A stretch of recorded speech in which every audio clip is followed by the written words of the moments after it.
Good morning and welcome to the Eclectic Radical. It's great to be back after a little bit of a layoff. As always, I'm Chris Richards, the Eclectic Radical. Thanks for joining us on a Sunday morning. With me today is Jason Steinhauer, author of History Disrupted.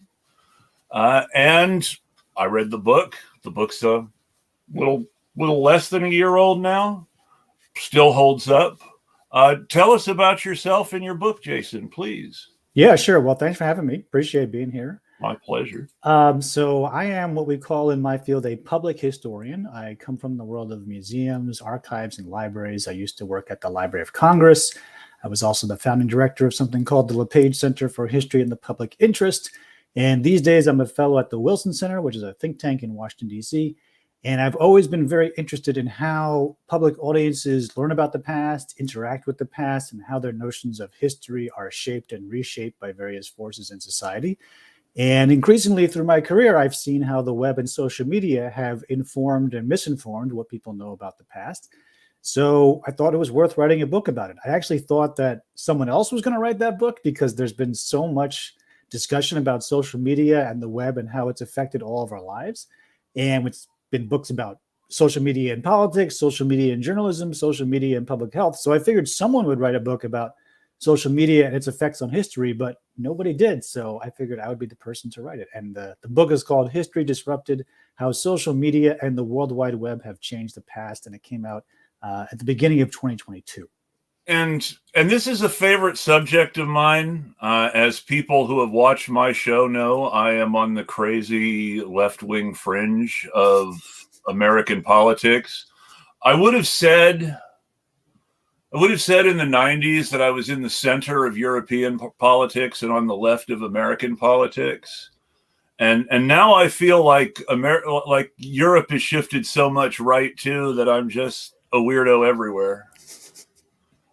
But so I'm, of course, a big fan of Howard Zinn's work, and just the idea of how even what we think of as official history is to a certain degree, I don't want to quite say state propaganda or propaganda for capital, but a lot of our generally accepted history is more in the nation in the nature of a civic mythology or a civic religion than a real understanding of our nation's history sometimes, especially when it comes to the founding fathers or the Civil War. And you can send the right message. The Civil War was fought to end slavery. And you can send that message while trying to make people remember that it was done by a Republican Party that kind of acts like it wants to bring slavery back now.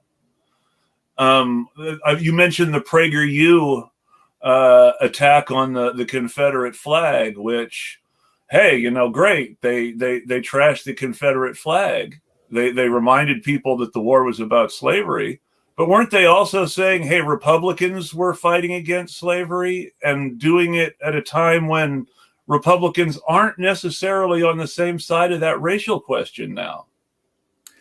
Well, I'll say this. So you mentioned the PragerU video. So the book actually starts with an example of a PragerU YouTube video, Yes. video, as a sort of way to get into this topic. And I think the sort of meta point that you're alluding to and that the book also kind of alludes to, sometimes explicitly, sometimes implicitly, is that our understandings of history are also historically located.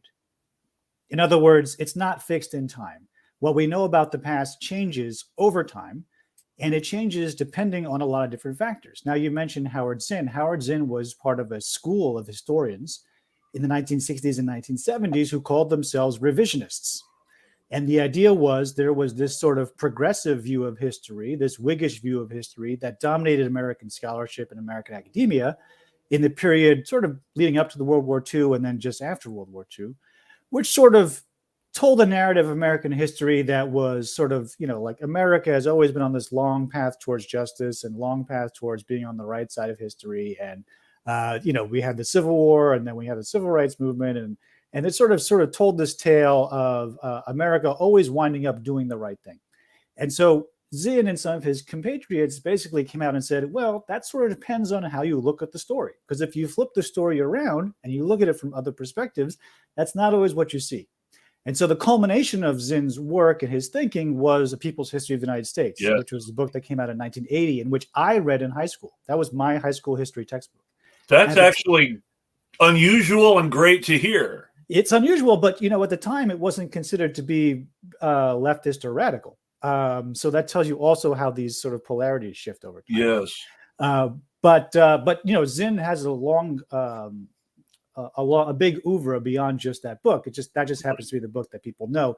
And one of the things that I did about a year and a half ago was I did a podcast episode of my own where we talked about why Howard Zinn's book, People's History of the United States, has become such a popular book. And one of the reasons is because it showed up in Matt Damon's movie.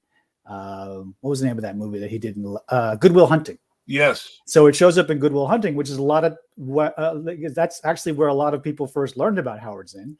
And then Howard Zinn actually experiences a renaissance during the Iraq War when he becomes sort of a symbol of resistance on the left. So even our understanding of Howard Zinn has to be historically located. There's even a documentary. I don't know if it's still on Netflix, but there's a documentary about Howard Zinn's life. You can't be neutral on a moving train.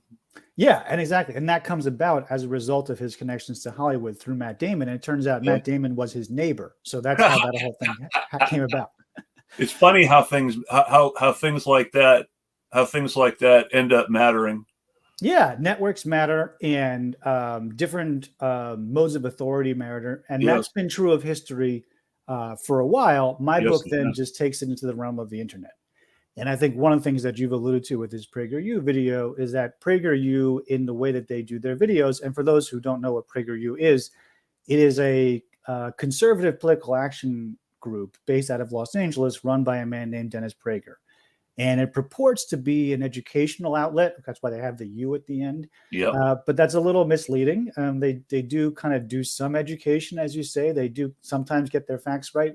But it's always part of this larger agenda, which is to counteract what they see as a liberal heterodoxy on university campuses. And so, they understand that there are certain levers and certain mechanics you can utilize on the web in order to get your material visible, in order to become influential, in order to people to see your video as opposed to somebody else's video. And by doing that, you lay claims to authority, you gather influence, and you try to influence the way people understand their history. And so there's a long track record of this happening, and it's not unique to the internet, but my book tries to analyze how it happens online and what different actors and what different agendas are at work when you're seeing historical material show up in your newsfeed. And that PragerU video is just one example of the many examples that are in the book. Well, I will freely admit that I do this myself, which is why the book interested me so much in the first place. I am a big believer in trying to put little things out there to get people to read bigger things. Not necessarily the exact same strategy in the book. I really am trying to get people to read, but I do find the question of authority and expertise interesting, because I can't claim to have been close friends. I was casually friendly on the internet with the late David Graeber and did a lot of arguing with economists in his Twitter threads. And one of the really interesting things that I've found is that on the one hand, expertise can be a very insignificant thing. There are some really stupid economics PhDs out there. There are some really stupid history PhDs out there. It at the same time, doing the reading matters, and there does need to be some sort of sense of authority, whether it's established by experts or whether you've got a Wikipedia style crowd consensus.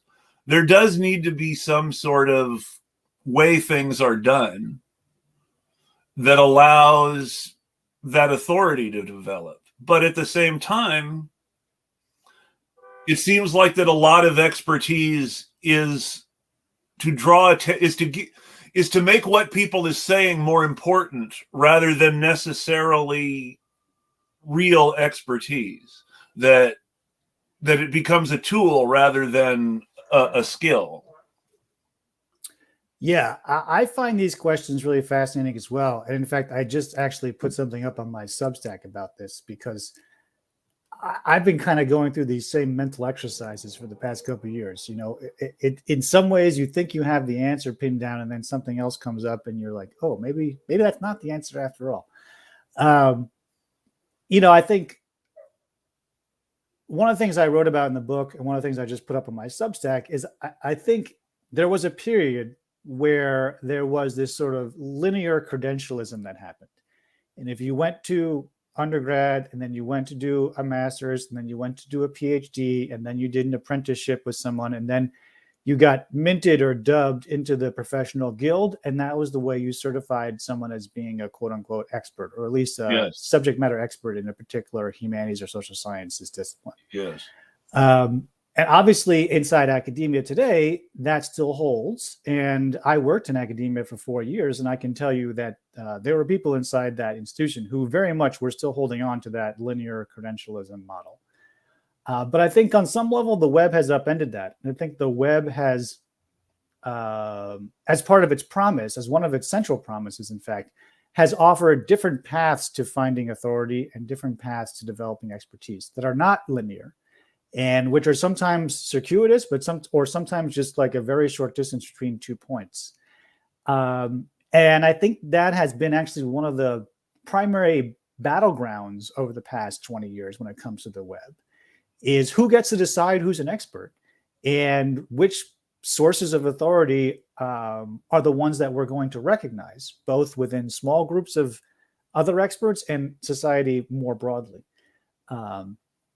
You know, I just put up this piece, as I mentioned, on my Substack, and one of the things I wrote in there and also in the book was about this woman who worked for Hallmark greeting cards, but then after the George Floyd murder, decided that she was going to become an expert in race relations in America. Ooh. And went on this speaking tour about it. And of course, if you were to talk to academics, they would say, well, you know, those of us who are experts in race relations in America spend decades developing that expertise, and we write 10 to 12 books about it. And then we hope that we can go on speaking tours. But, you know, this person short-circuited that linear path and used the available information on the web, Wikipedia, other places, to sort of bill herself as an expert, and went out and started getting speaking gigs. And now she's an award-winning author, according to her website. So then the question becomes, what do you do with that, right? Because on the one hand, maybe it's a little bit elitist to say that, oh, this person shouldn't be allowed to do that because she didn't go through the regular credentialed expertise mechanisms that maybe academics and think tank experts would prefer. But on the other hand, as you say, it would be nice if on a really important topic like that, we were hearing from somebody who actually had done the research and really had steeped him or herself in the subject matter for a long period of time. And this is where I say that the work itself will either hold up or it won't in the end, and that is going to make the difference. The best example I can think of, and there's a whole chapter about this, but the best example I can think of is Wikipedia. You remember, especially a few years ago, you remember, don't use Wikipedia as a source. Wikipedia isn't a reliable source. Don't use Wikipedia unless you check it against another source. And if you really compare, Wikipedia has become a reliable source. The major reason that Wikipedia has become a reliable source is because the academy, you allude to this a little bit in the book, it doesn't go quite to the degree I might. The academy has replicated itself to a certain degree in the workings of Wikipedia. So you now have talk pages and editors who take what they do very seriously, who do a great deal of research and look very deeply into the secondary sources that they're supposed to look into per the rules, have very serious intellectual conversations about everything from the history of the Middle East in a political and social sense to who actually invented hummus. And while it's not pretty, you can look at the talk pages and see the sort of ugliness of the sausage being made. it actually seems to get somewhere scholarly in the end, despite all the jokes. Yeah, just a quick coda to the previous beat before I get onto this beat. I think one of the things I've talked about over the years is that expertise is not just what you know, but how you know it. Mm-hmm. Right. And so there's a whole methodology that's part of being a historian. There's a methodology that's part of being a journalist, or part of being a doctor, or part of being a biologist. And one of the reasons it takes so long to go through the training for those professions is that you have to learn the method as well as learning the subject matter. Yes. And I think one of the things the internet has done is it has removed the appeal of learning the method. And so, in my book, for example, I talk about two teenagers in Australia who basically wanted to become historians without actually learning the methodology of history, just putting up stuff online that's old and calling themselves historians. So I think one of the things that we're sort of figuring out is how do you make the argument for methodologies? And how do you make those methodologies more visible to people so that they understand that the answers to questions are not just arrived at haphazardly, but through some sort of rigorous analysis. And how, and this is always something I'm thinking about. Where and how do you draw the line between justified authority and gatekeeping? Exactly. And that's the other thing, right? It's like so many of the realms of expertise that we have kept people out. Yes. Right. And when you look at academia, when you look at the think tank world, when you look at government, which relies on subject matter expertise, like it's still startling to me when I look around and see how monochromatic. I love the term subject matter expert, because I'm not going to go too much into my day job, because it's only fair to not embarrass the people I work for too much. But I work in a corporate environment, specifically lighting controls. I'm in technical support. I help electricians troubleshoot and install stuff. My job is an intellectual engagement with a problem, and at the same time, a social engagement with a person in order to arrange a methodology for solving the problem. So I have to balance the fact that the person I'm working with is an electrician who knows X, Y, and Z, but that what they need to know isn't part of their training. It's part of a specific resource for this equipment that they are installing now. They don't get specific training on equipment. They need an expert if they have specific questions.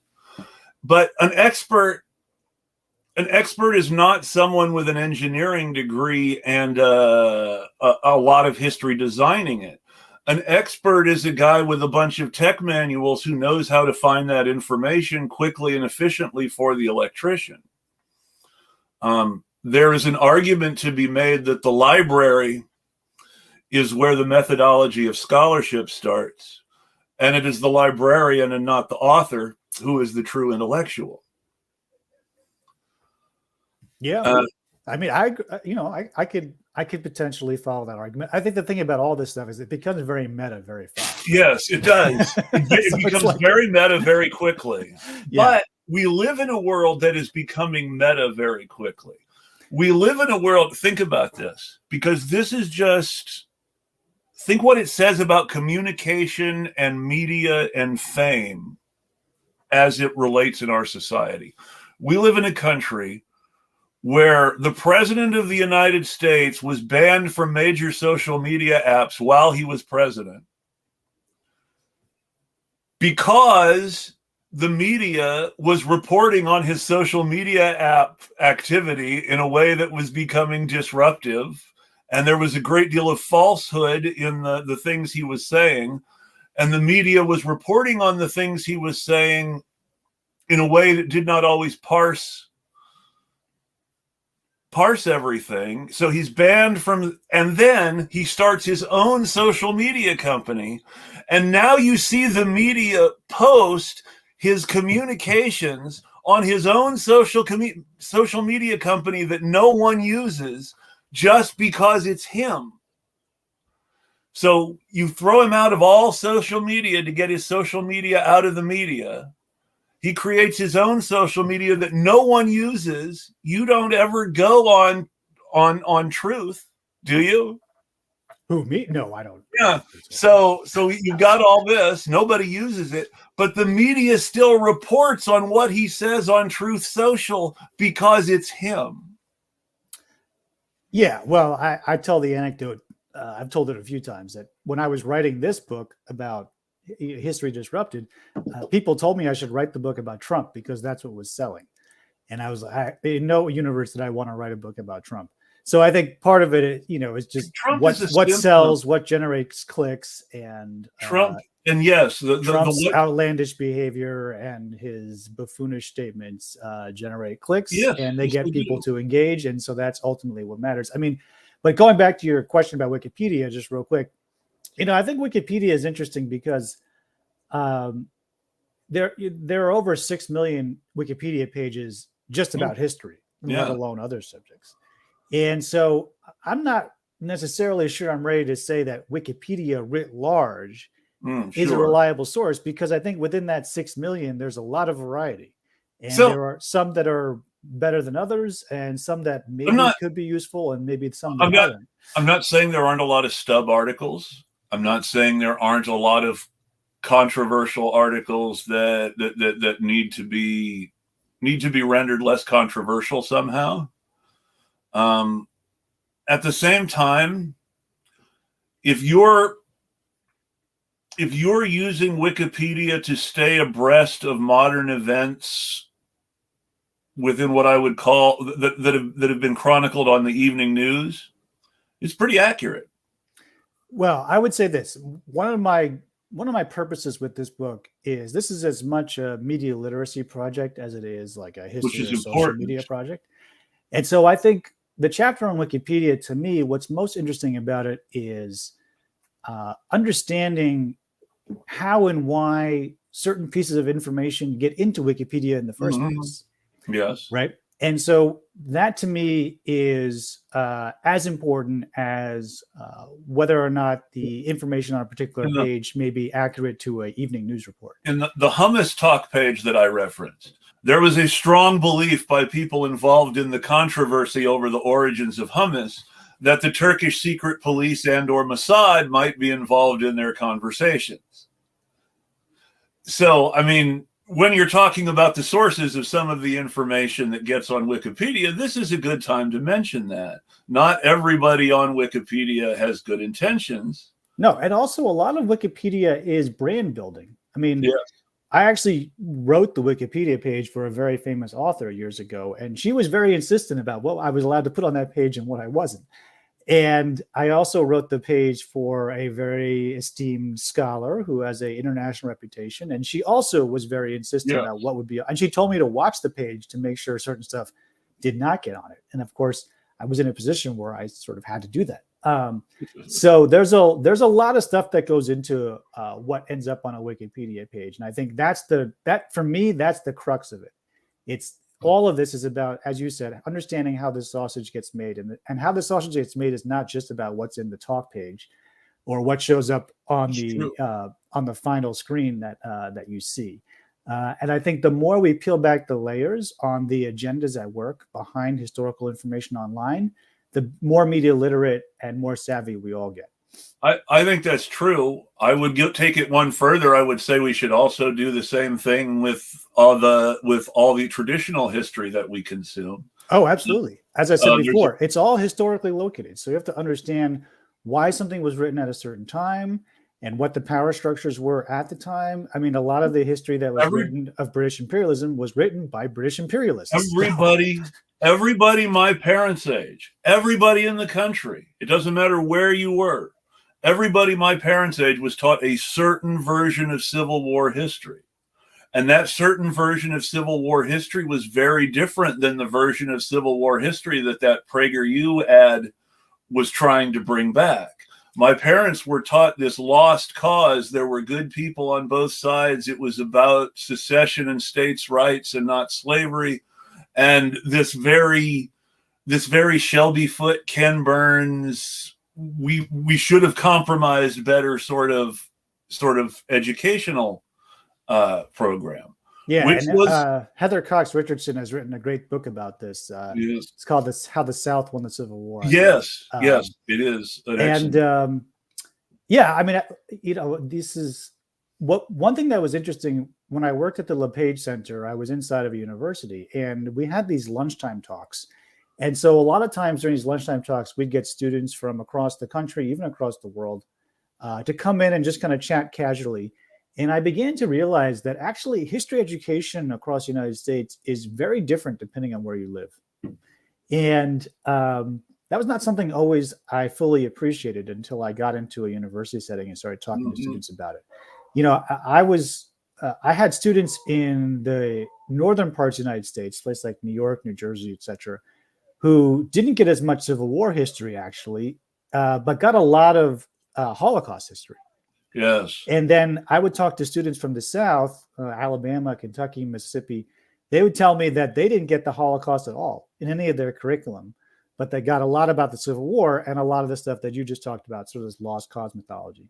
Then you talk to people who grew up in California, and they get a lot of stuff about the missions, the Spanish missions. There's a lot of stuff, right? But when I was growing up in New York City, we didn't learn anything about that in our history curriculum. So, I think we have this vision that history education in the United States is monolithic and only teaches sort of one narrative, but actually there's a lot of variation and difference. What the version of the missions that they teach you in from California, I'll admit it, I grew up in California. You're right. They teach you a lot about the missions. They're really big on the missions. You would believe that Junipero Serra was an American from all the talk about the California missions in the California school system, which is ironic because what they don't tell you, since we're talking about history being historically located, the California missions were very much along the lines of a Holocaust. People were forced to live in unhealthy places and died of disease on a massive scale. That's why there are fewer indigenous Californians than Oregonians or Washingtonians. It was a deliberate program of everybody would either join the dominant culture or be killed off by the process of integrating them into the culture. Like the mission schools, not the mission schools, like the residential schools in California, in Canada, and the boarding schools around the turn of the century. There's some good books about the indigenous boarding schools around the turn of the 20th century out there too. But anyway, the mission system was this horrible, horrible experience for many people. And it's told as this sanitized Christian exceptionalist project to make people better. Yeah, yes, I would agree that there's definitely a sort of a sanitization, white man's burden-esque sort of feel to that narrative. I would caution against making Holocaust analogies because what you described is horrific, but it's not even close to. So this is something I notice a lot, and I find that this is actually. We don't make enough Holocaust analogies. We do not compare people to Nazis enough. We make Nazis too special and too unique and too mystified. And we create the idea, despite the fact that we say otherwise, we create the idea that can't happen here because it's too unique and too mystified and too special. Oh, I completely disagree, but we'll leave that for another time. Because I believe it's happening here. I believe it's happening here in ways that have been normalized by the lack of willingness of people to just say, y'all are Nazis. Yeah, I would completely disagree, but I'll leave that for another time. I think there's as someone who has studied and grown up with the Holocaust, I would say. Well, as someone who has studied and grown up with the Holocaust, but who's also studied and grown up with California missions, indigenous reservations, slavery. The Holocaust is not as unique as we try to make it sound in our history. The Holocaust went over so well with so little resistance while it was happening because it was a fairly normal thing in European culture. That's completely inaccurate. Yeah, I think this is part of the problem. Holocaust minimalism is on the rise, unfortunately, and I think that's the problem. It's not dangerous. It also shows a very limited understanding of the Holocaust, because there actually was a lot of resistance. But the people minimalizing the Holocaust are dangerous. They're the Nazis. It's not that the Holocaust wasn't horrific. The Holocaust was horrific. What's important to understand is that the Holocaust was not uniquely horrific. Oh, I would disagree. And that's a big part of the problem, is people who believe that the Holocaust is uniquely horrific are then able to convince themselves that what they're doing is not as bad as what the Nazis did, and so it must be okay. Yeah, well, like I said, you and I will completely disagree on that. Mm. We have, I come from California, like I said. In the 1920s, California passed a series of eugenics laws about who could and couldn't have babies. Those laws were copied verbatim by Hitler. Now, when we talk about what happened during the Holocaust, we're also talking to a certain degree about what happened and still happens to some degree in the California prison system, where even though it was made illegal in the 1980s, every few years there's another scandal about women being sterilized without their consent. You saw it in the border. Chris, I'm going to stop you right here, because if you want to continue down this path, then we can end the interview. I mean, I'm not going to sit here and say that these things you're describing aren't horrible, because they are, and I'm not even going to argue the fact that they happen, because they do. And obviously, eugenics was a huge movement in the United States, not just in the 1920s, but from all the way from post-Civil War through the 20th century. And we can have a really interesting discussion about that. But I'm sort of not interested in having a conversation about litigating the horrificness of the Holocaust. To me, that's sort of A, not what we agreed to talk about, and B, just I think falls into some dangerous territory that I don't want to entertain. So if you want to talk about the book, that's great. Or if not, we can stop it here. This gets directly into some of the agendas about history, but if you don't want to talk about it, we'll move along. That's no problem. I think that the fact that we're having the argument the way we are feeds back into the point to some degree, is that you have discussions,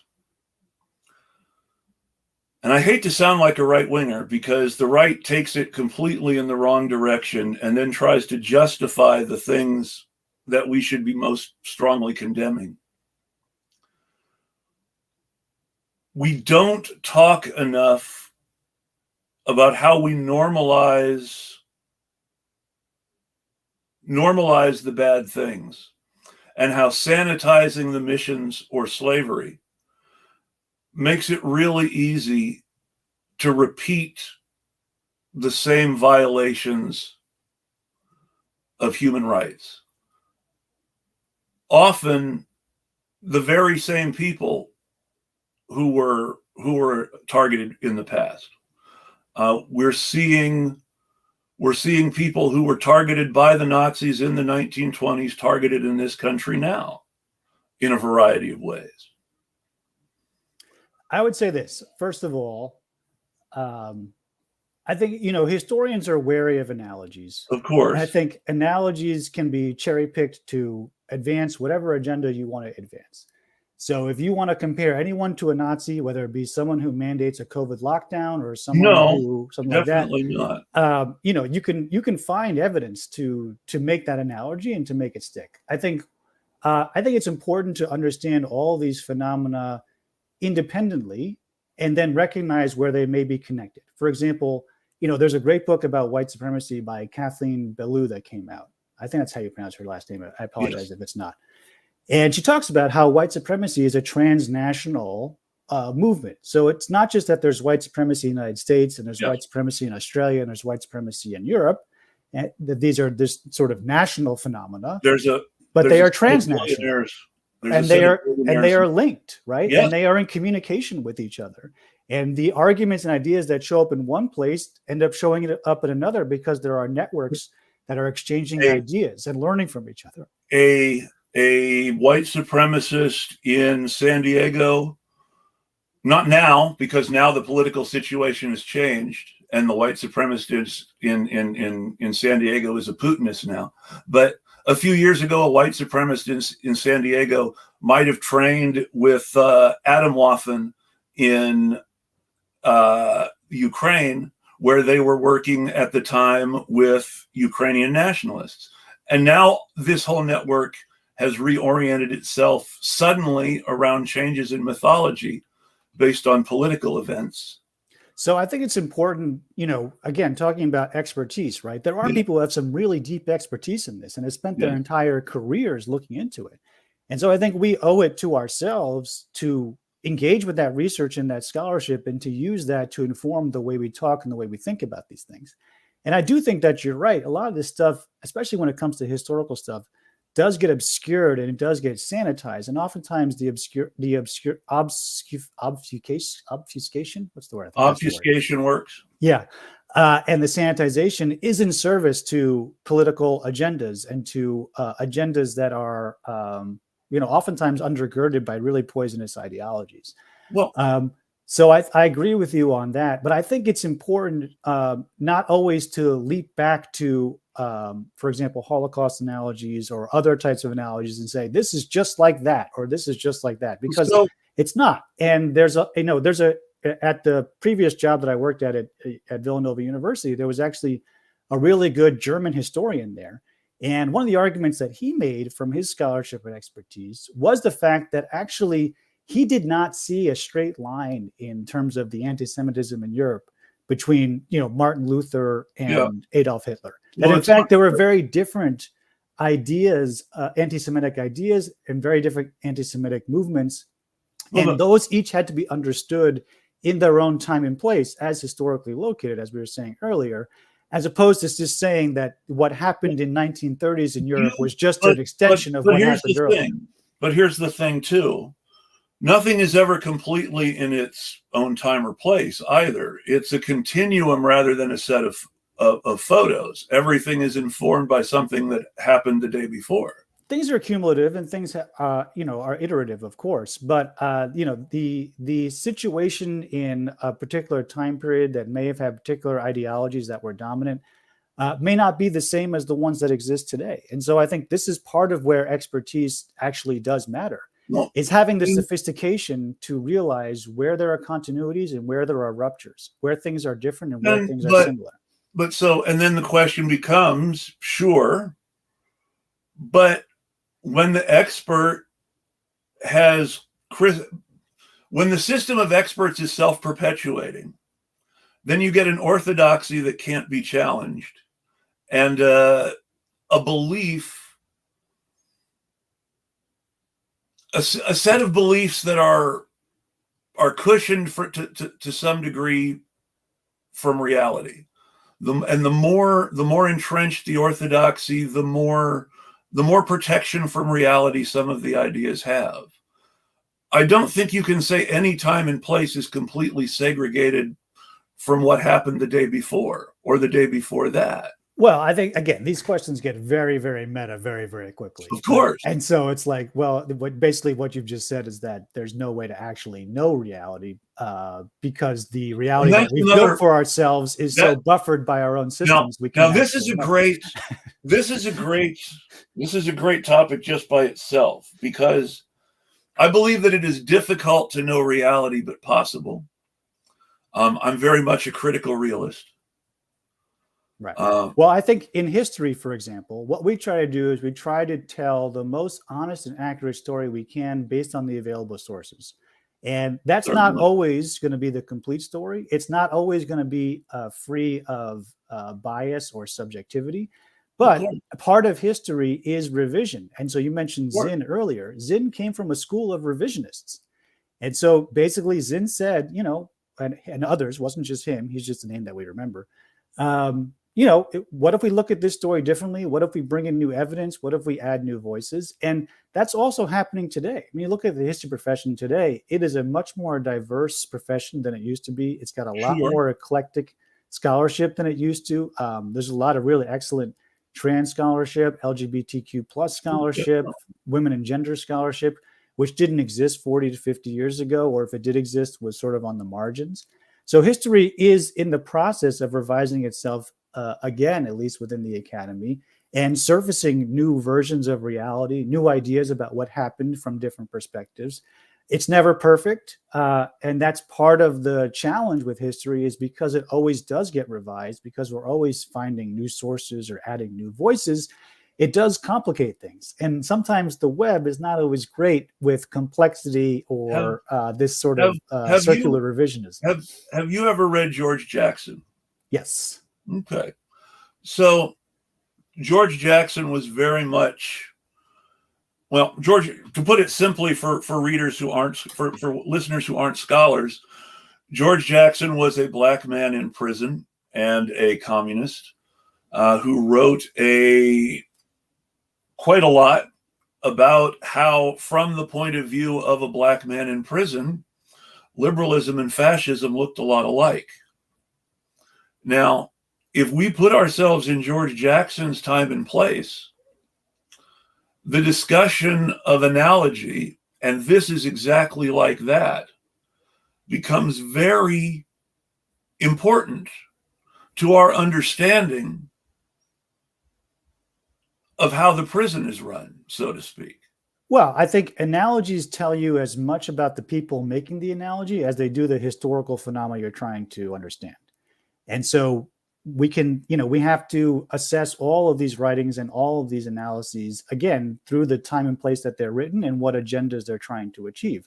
And we may agree with those agendas, and we may believe in the writers and the authors, but it's still incumbent upon us to ask those questions. Of course. But that raises, that brings us back to the idea that if we're not able to have a conversation about a specific topic that very much informs things that are happening now, then I'm getting very meta again. These conversations are very meta. It's amazing talking about this book with different people, the different directions that it goes. And it does oftentimes very much stray from the book itself, because it brings in lots of larger questions. That's one of the reasons the book is so short, because originally it was going to be much longer and bring in a lot more questions, but then it became much more unwieldy. My purpose here was just really to try to understand a particular phenomenon, which is how history operates online. And I think that's really valuable. I think I feed into that. From there, I come into the idea, well, here's how history operates. And I understand the differences in methodology. And I love the way the book spells out the differences in methodology. But at the same time, I think, and I'm trying to, a lot of the points the book makes about how everything on the internet has a purpose, and that's to generate clicks. Everything in the academy has a purpose, and that's to either sustain or question the narrative that gets somebody published. I would say, so I'd revise both those two statements slightly. I would say my argument is that all history online is striving to become visible. Yes, definitely. And so the question is, how do you achieve visibility? And sometimes you achieve visibility through clicks and links and shares and retweets. Sometimes on Instagram, for example, It's not about clicks. It's about getting people to stop their scrolling. And so I argue that the method there is actually using visually arresting imagery to get people to stop and look at your stuff. So if all e-history is trying to become visible, then what are the different mechanisms that e-history uses to become visible?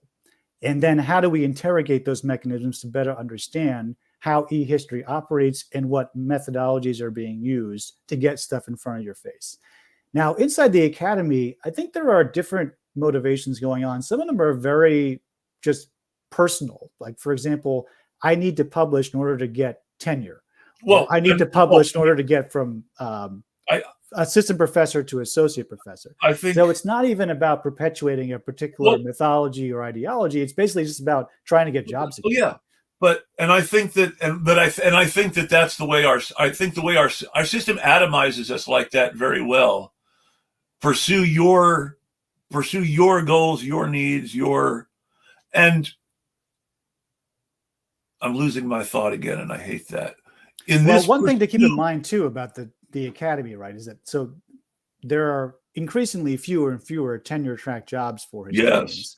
Yes. And so it's really difficult now to even get one of those jobs. And so publishing is one of the ways that you just keep a roof over your head and ensure that you can feed your family. There are certain requirements that you have to publish a certain amount to get tenure. And so I think it's like 2 books or maybe 1 book and a combination of articles, depending on where you are.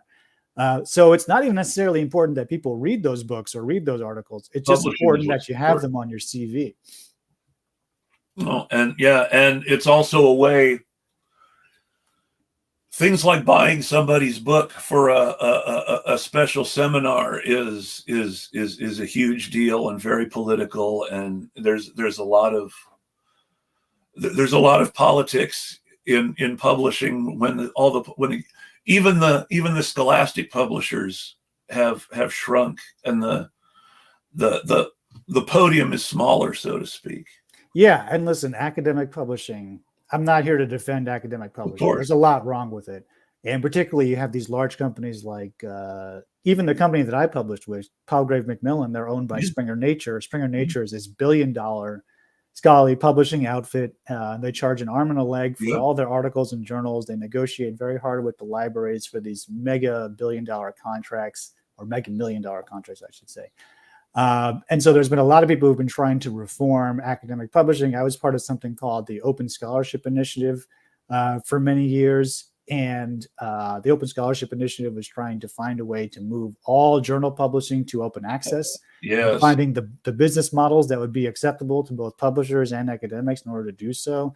So this stuff is very complicated. There's a lot of power involved, powerful publishers, powerful journals, powerful academics. It's a world that I've tried to stay out of as much as possible. Definitely. But this is a good question. It comes up whenever you're talking about anything like this. Why is academia reducing its historian staff? If I had to answer, I would say liberalism, according to Milton Friedman, says every cost must be cut and every profit must be maximized, even in the nonprofits, which is why Blue Cross Blue Shield acts just like Aetna, despite the fact that Blue Cross Blue Shield is supposedly not making a profit. Yeah, so I think you're onto something there. A lot of it has to do with enrollments. History enrollments have decreased significantly over the past 15, 20 years. It's a subject matter that, according by some measures, has decreased the most in terms of college enrollments. Fewer people getting history degrees than any other degree on campus. And I make the argument in the book, actually, that the internet has something to do with that. Because if you can get so much history content available for free online, why would you pay for it? Why would you pay in terms of an undergraduate degree? Why would you shell out $50,000 to $60,000 to become a history major when you could learn history from YouTube or learn history from Instagram?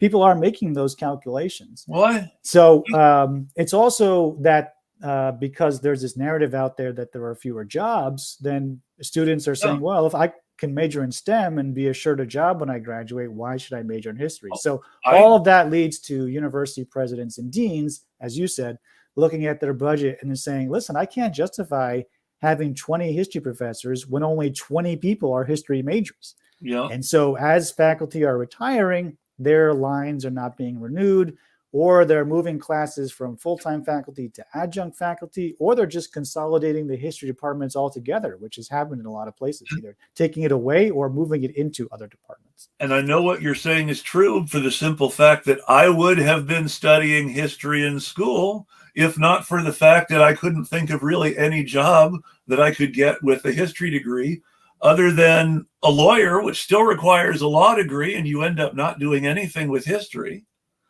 or teaching. And then it's like, okay, so I have a history degree. Where am I teaching?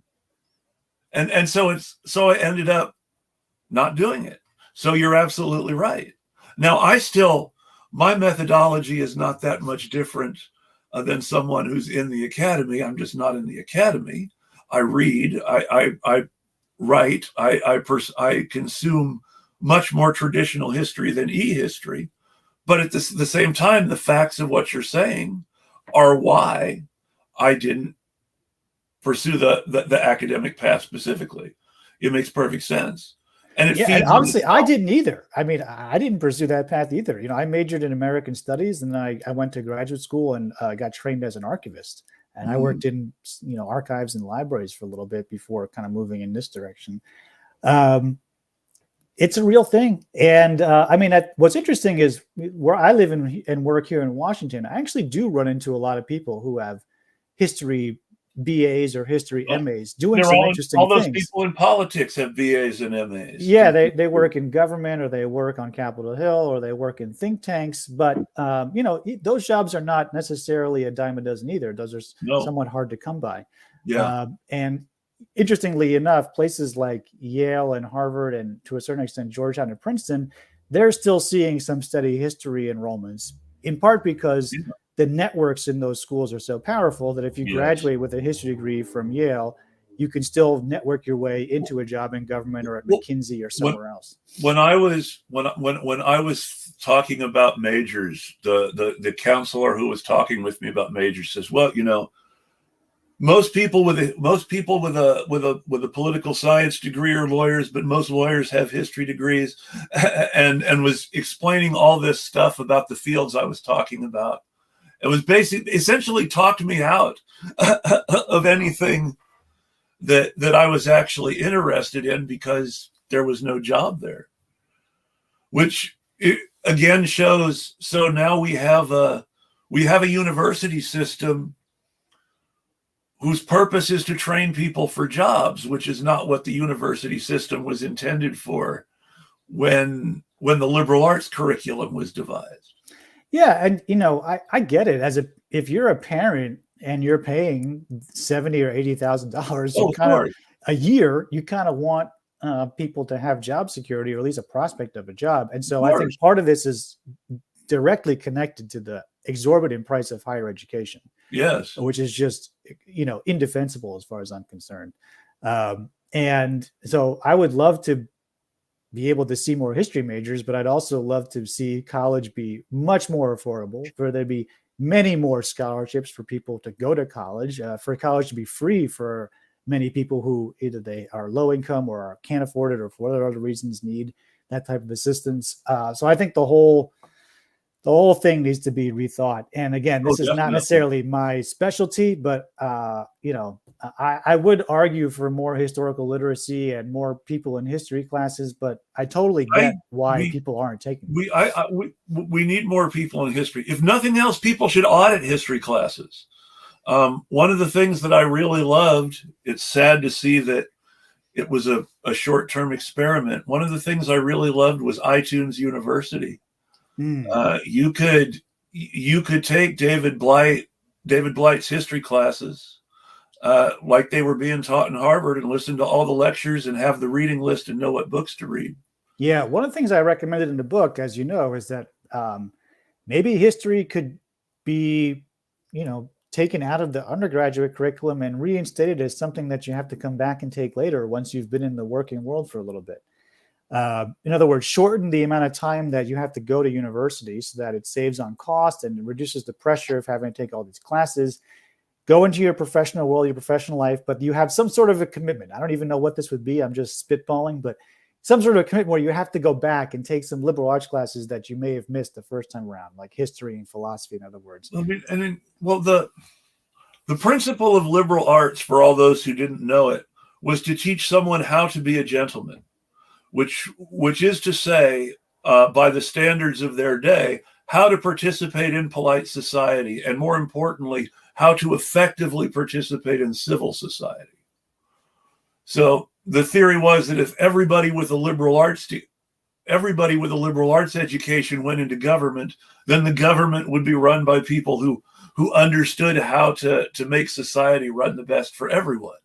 Yeah, and we don't have to be beholden or wedded to those ideas. I think we can reimagine what it means to have these types of education and skills today. But it's important to understand that even if you object to the idea of gentlemen, the idea that people should be given the skills to participate in civil society is not a bad one at its heart. Yeah, I mean, I think, me personally, I think that studying history, one of my scholars at the Library of Congress used to say, studying history is like being let in on the joke. Mm-hmm. And, I think it gives you a richer understanding of the world in which you operate. I think it can make you a more informed voter. It can make you a more informed community member. It can help you see in 3 dimensions what otherwise might come to you in 2 dimensions, particularly when it comes to stuff on social media and stuff that appears online in your newsfeed. So I think there's a lot of utility and value in studying history and philosophy and religion and other humanities and social sciences.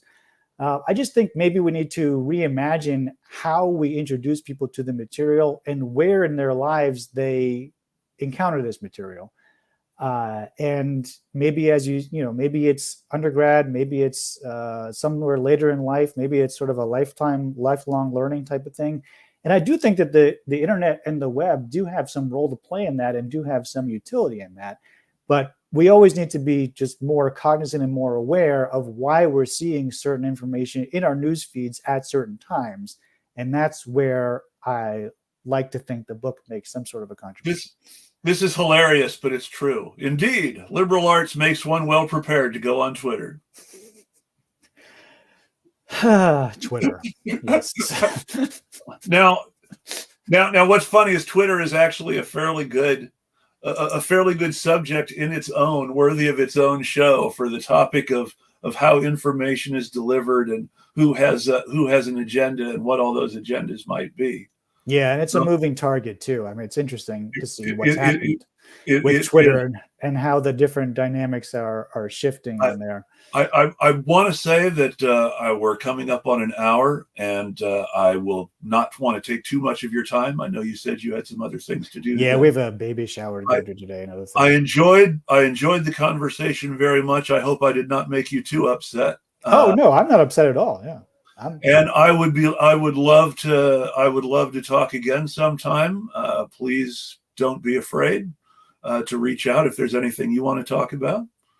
And thanks again. Again, the book was Disrupting History. History Disrupted. History Disrupted. Thank you. History Disrupted. Jason Steinhauer was my guest today.